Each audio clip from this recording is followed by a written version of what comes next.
Yeah, guys. I said I want to do a video about, say, my addictions, my, say, drug habits, and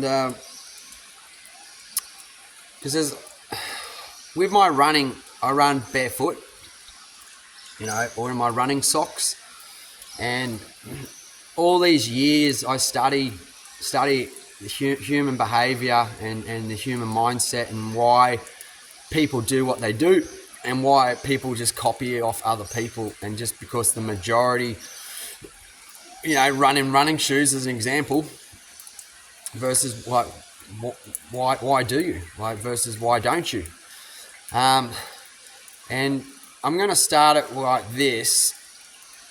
As a kid, most kids are running around barefoot, or as soon as they come home from school, their shoes are off. As soon as they're on a lunch break, they'll take their shoes off. I hear people go, when I talk about my running, I'm talking to complete strangers, and there's a guy said it yesterday, but back in when he was at school, they did cross country. So not all schools did cross country, but when you live in more rural fucking towns, like you do proper cross country, like in cow paddocks and shit. So you're down through gullies and up and down and up and up over that big hill and around, and and these kids, well, I used to, we all us remote kids, we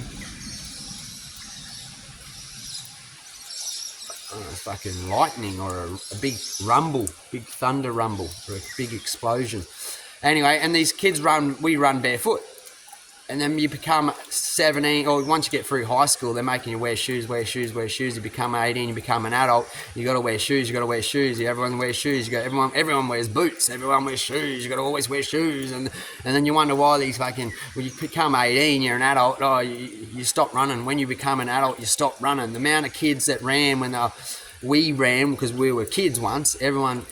When you're 13 and 14 and 15, you're riding your BMX or your bicycles or your skateboards, or you're moving, and you're running. And then you become an adult, you stop running. And you get boring. And you get depressed. And then, as a young 17-year-old these days, 16-year-olds, you're really influenced with, obviously all the kids now are on their phones or they're vaping, and you got to be trendy, you got to be the cool kid and all that sort of shit. And next minute they're drinking alcohol and they're partying and whatever, and you're just doing all these drugs, and you haven't got a real good grip on life yet. You never had the strong role models in your life, healthy role models, positive parents, fucking empowering you. Get up, go get jobs. Fucking help you get jobs. Let's fucking. What's your goals? What do you want to buy? I want to buy a brand new BMX. I want the latest BMX. I want the latest toy. Well, you got to work. Not just mummy and daddy buy it for you. I want. Chuck a tantrum because you're not getting what you want. How's that going to distill solid beliefs into you? Like self-belief. Of your dreams and how to make them come about. Turn them into goals and all that. Wanted to share with you guys some of the greatest runners in the world, like the Terra Mara from the Copper Canyons in Mexico, the best long distance barefoot runners in the world who run with no shoes. I'm not saying they all do, but some of them smoke cigarettes. So I first started smoking cigarettes when I was about 4 years old. So 4 or 5 years old. And my lighter's not working. Fucking only just got it going. The lighter's dead. She's on her last legs. So the reason why I'm smoking in this video versus talking about that I have smoked in the past or I've taken drugs in the past versus actually smoking while I'm talking, is I run against the grain in my life. I've studied the way human behaviour and why humans do what they do, and I studied, the truth of it. And for thousands of years, we didn't have shoes. So And the greatest runners in the world run with no shoes. So you got to look at that truth and how it makes you feel. And actually, your running style, your running ability is different when you wear shoes. You can't feel nothing. You can't feel the connection with the planet. Your running technique, your stride is different. Everything is different. So, and I run for the I'm the underdog. So if everyone's running in shoes and I don't wear shoes, I'm the underdog. I'm do things differently. If all the runners don't smoke cigarettes or don't do drugs and I smoke, then it's like I'm the underdog. I'm doing something different. And I do it as long as there's a positive outlet to it. So I do it to empower you guys, because there's a lot of people out there who are smoking cigarettes all their life from their sense of teenagers, or they're drinking and they got all these bad addictions and habits and, drug addictions, and you feel the TV, Hollywood, and all that. The professional athletes, they don't drink, they don't do like heavy drugs or whatever. They don't do cocaine. They don't go out and party. And if you do all that, you can never be an athlete. You can never be healthy. You can never become great at something. Well, that's not true. You can. But you've got to know yourself. You've got to know your body. You've got to know your mind. You've got to know its capabilities. You've got to know having control. You've got to know to have that discipline. You've got to know when enough is enough. You need to know about moderation, and that's what it's about, working within those elements of moderation and balance, and knowing when you have a break, and putting your time and focus and energy solely into, example, your push-ups, doing push-ups. How many push-ups can you do? How strong are you actually? And acknowledge that truth, and respect it, that you need to improve on losing weight.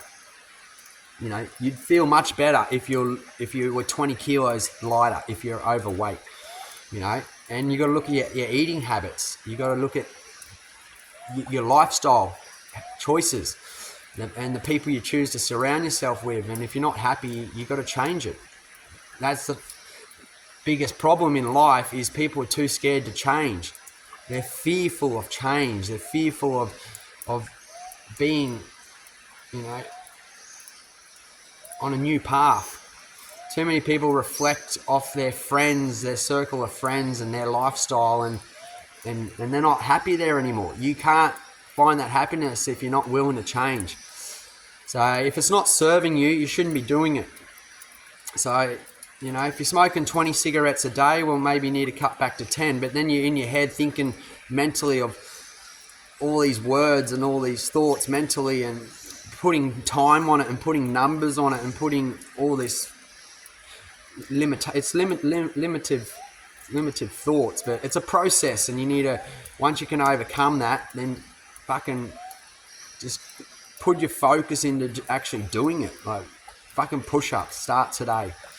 Draw the line in the sand. 5 push-ups a day, twice a day, 3 times a day. Meditate 3 times a day. Every hour, on the hour, do 5 push-ups. Meditate for 5 minutes every hour on the hour. That's how you break your cycles, become disciplined, start to become good at something. You start to notice the slight change. You'll feel it. So you can smoke and run. Yeah, it might be a bit challenging at the beginning if you're not a runner, but you just got to keep on doing it. Same with running barefoot. But running barefoot, it's about your feeling. So when you're running with shoes, your feet should be the strongest foundation in your body on top of your mind, but your feet should be. And people who wear shoes, their tendons and their ligaments in their feet are the weakest. So you got to get stronger. And running barefoot, you run by feeling.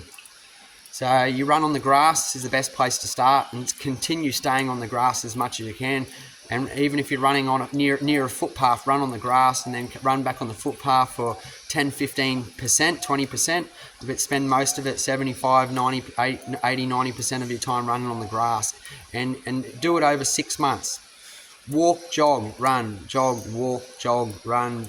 Take your time, even if you got to do pen to paper for a little bit, but based on feeling, based on how you're actually feeling, you'll notice You do a little bit of fast running, bit of slow running, just swap it up and enjoy it, and just hear the birds. Be one with it all, be present with it all, and you'll feel at the beginning of your run versus the middle of your run to the end of your run, and how you're starting to feel after your third day of running, after your first week of running, after your third week of running, and it becomes addictive. And then all the endorphins and all the chemistry and how you're actually starting to feel your body is starting to change, and you're starting to become stronger. You're now at a choice now where you're coming to a point where you actually go, I am a runner. I am now a runner. That's what I do. For me to be the greatest runner of all times, I got to get back to being. I was the greatest runner, long distance barefoot runner. Currently, right now, honestly, truthfully, I can say I'm actually not.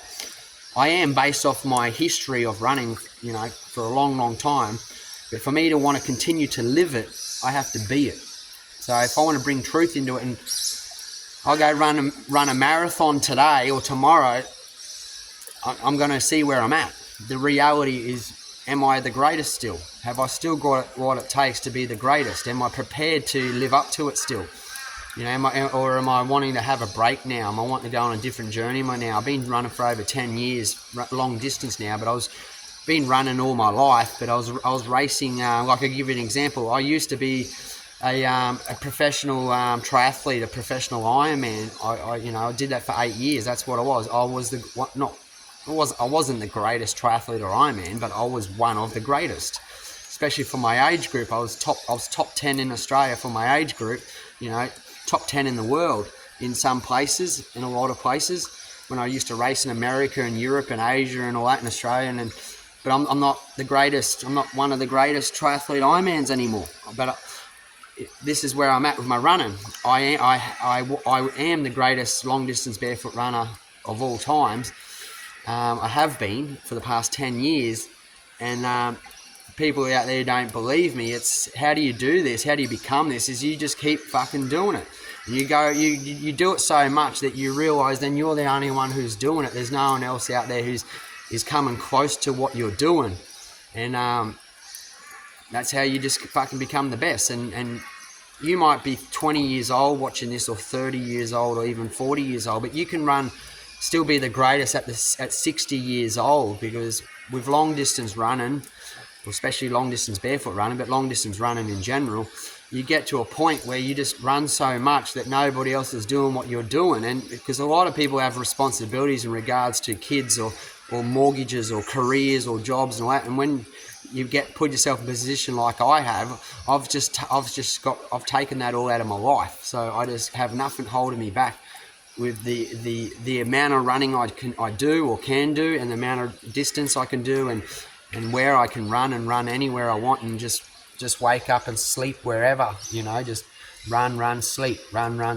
just fucking wherever, just in another town, another state, another city, another 500 kilometers away, another 1,000 kilometers away, and just like that. So, but if you're a bit of an alcoholic and you're drinking 6 beers a day or 10 beers a day, and you're addicted to drinking alcohol, well, you need to cut that back just to drinking two a day, and learn to function with just being grateful. And too many people drink for pleasure when you realise your actual life is pleasurable. You don't need to drink for pleasure. You actually drink to be grateful.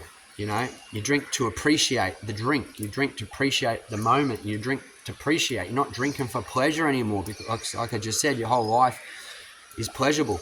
And if you're drinking to be for pleasure, then you're creating a separation. So you're creating a dual world of, when I drink, I feel more pleasurable, I feel more happy or free. No, you've got to learn to free yourself. So you only have 1 or 2 drinks to appreciate the life, appreciate, just that one. You're only having 1 or 2 beers. And that's when you start to take control more. That's when you've got more moderation. And then you're starting to realise you're actually starting to change now, and you're starting to shift. And then you're starting to live more on a different frequency, a different perspective, different reality, and you're creating you're starting to live on the edge more. with your choices and realising the power behind your choice, whether you are smoking or you have these. So I've been smoking all my life, but I've also went 10 years without smoking. I went 15 years without smoking, and you know, just don't fucking let it rule your life and be so addictive to it. You know, I'll give you an example. I could be just vaping, and I'm not talking the cigarette vapes. I'm talking like, say, natural, like marijuana, where you got the quality bud, the quality flower, and I'm talking organic herbs, organic marijuana, no chemicals, and you put the bud on, so it's all natural, everything's natural, and it's only burning at, you know, below the fire, below the burning stage. You know, it's you're just keeping it light, so you're getting more of the oils out of it and the health benefits out of it, and it helps alter the different part of your brain, and it gets you thinking differently in your brain, in which you're going to obviously feel differently. So these people who smoke bongs, they just get ripped off their head, and they're fucking that out of their head, out of this world. They can't even function, and that's when you got to draw the line. That's when you got to go, nah, enough. You know. It's fucking not enjoyable. It's not pleasurable. It's absolutely stupidity. And you're not going to, until you grow out of this and grow up, and then you're going to realise. So until then, people can do this for 10, 20 years, and they're denying a lot of emotional blockages and shit you're holding on to from the past. Especially when you look at your life, if you're, you know, in a relationship and you're always fighting and arguing with your partner, and you're still fucking abusing her or him verbally, that's a verbal abuse. You're an angry person, and until you take ownership, you're going to be a victim. Every time we blame, you put yourself in the victim trap straight away, no matter what that is. So yeah, anyway, I've been just sitting here enjoying this beautiful moment. I just had for the ones who don't know, I just had an ice bath. Well, it's not ice, but cold bath plunge. And I've been down here now, just being, not feeling I have to be somewhere else. I have to escape. And when I get to that destination, I'm going to be more happier. You have to learn to surrender and be okay with where you're at. Right here, right now, in your mind, in your body, and in your soul, and in your, you know, reality. That's how we live the dream. Blessings, guys. Hope you get something out of this. And peace out. And be great. Be great now. And have a great mindset.